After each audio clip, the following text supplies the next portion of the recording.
Meron bang, ugnayan ang pickup sa BIR? Doon 'di ba hinihingian po ito kasama sa dokumento yung kanilang mga usapin po ng binabayarang buwis, Commissioner?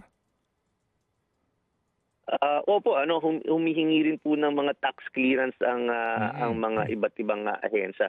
So, nag-i-issue naman po tayo pero ang limitado lang naman po kasi ang tax clearance sa kung nagre-report sila at kung wala silang mga delinquent na Mm. mga tax kahit na may ongoing sila, may issuean sila ng tax clearance as long as hindi pa final yung naging assessment sa kanila.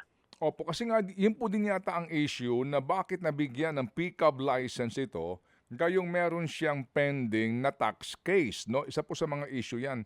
Ah, ang BIR ho ba maaaring, makipag-ugnayan sa pickup para lang makita natin yung authenticity ng mga dokumentong sinusumiti nila para ho sa kanilang pagbibigay po ng kaukulang lisensya at kategorya ng mga contractors?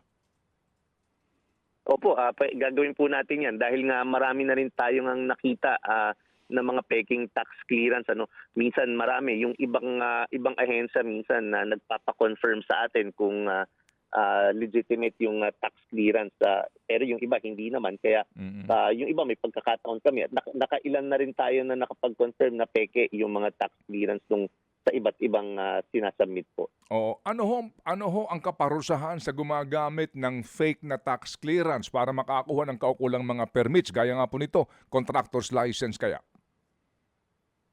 Malinaw na kasong kriminal 'yan falsification of public document po 'yan kaya malinaw na malinaw ang kanilang magiging liability niyan.